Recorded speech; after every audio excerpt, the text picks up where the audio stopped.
Today I want to talk about the top 5 reasons I love the Philippines and made it home for nearly a decade. I want to point out that we're in Spain currently, but the Philippines will always be home.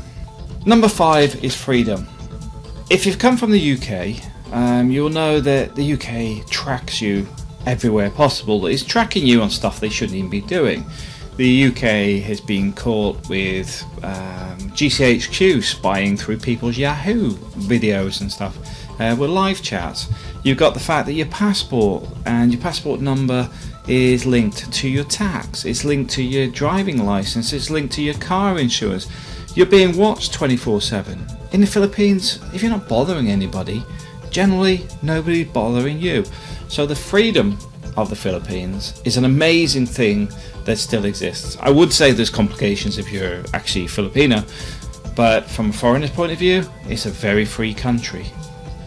Generally people are very, very friendly. That's my number 4 on the list, because you find it doesn't matter what people are doing, where they are, people are generally happy to see a foreigner.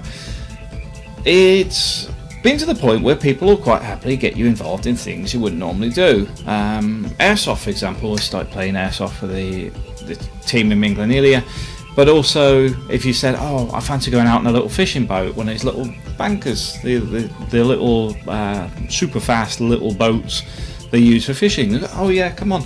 Nobody seems to go, that's not safe, that which you would get in the UK, where everyone's health and safety mad and sucking their life out of everything. Yes, there's potential risks, but the common sense thing here is you make that decision yourself. But everywhere you go, generally people are friendly.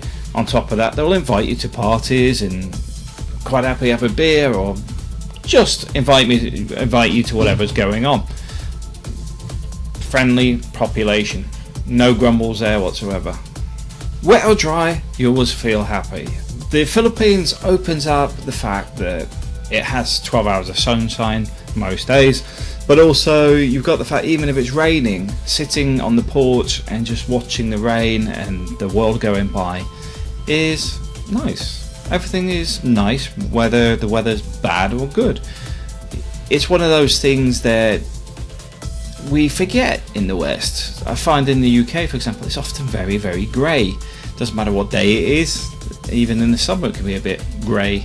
But in the Philippines, you find that the weather's interesting. Watching the lightning bouncing off the sea as it's coming in, seeing the heavy rain bouncing off the ground, and listening to the thundering roar of the raindrops hitting tin roofs.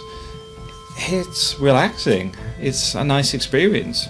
And when it's sunny, it's really sunny, and to the point you want to go and do something. You want to go out, you want to travel around, you want to experience the Philippines, and everyone's generally happy because of the weather as well. It's one of those things that really make life worth living. Finding love in the Philippines is extremely easy. Number 2 on our list, because in the Philippines there's a lot of people looking for foreign partners. It doesn't matter if you're from the US, UK, New Zealand, Korea, Japan. There's a lot of interest in foreign partners, not just for the guys looking for women, but also the women looking for guys. I have some friends that are Filipino that their wives are actually foreigners. One of our neighbours, his wife is German, for example. She's a German nurse. But the reality is, it's very easy to meet people. Why? Because you're in an environment that's a very friendly environment. You've got the beautiful weather, you've got the fact that the dense populations mean that you meet more people, but people also interact more. So finding the right partner is a lot easier than you'll find in many other places. Number 1 for me on the list, though, is traditional family life. You will find that, like with our community, there must be about 200 relatives within a stone's throws distance, from aunts, uncles, cousins, nieces. Everybody's there, but also everybody's involved with each other. You'll find that the grandparents often look after the children if their parents are working. You often find that people spend more time together. They function as a group. This is why often if you go into a resort, you might be taking 20 people, because the family go. It's not just a case of this little family unit, it's the family, the whole unit goes. I like that about the Philippines.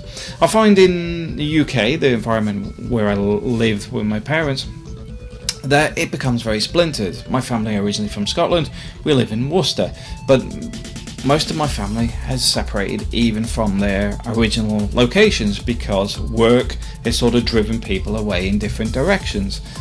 I find in the Philippines though, a lot of it is still retained.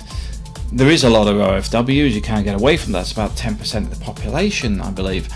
But the reality is that although they're away working, their home is where their heart is. That traditional family life is where they want everything to be pulled together and what they want to exist. This is why you will find the family help each other.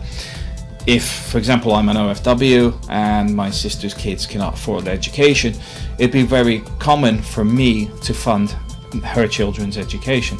It may seem completely strange in the West, but these family units function as a unit. They're almost socialist in the way that things work as a unit. Everybody helps everyone. If you're wealthier in the family, you generally help to pull everybody up. It's nice if everybody wants to be pulled up and not sit there though, but at the end of the day, the family unit still exists. The same as you get the grandparents looked after within the family. They're not sent off to a care home or a nursing home. People look after their own, and that's something that's really good, a real solid foundation for family life, and that's why it's my top number one reason that I love the Philippines. Thanks for watching.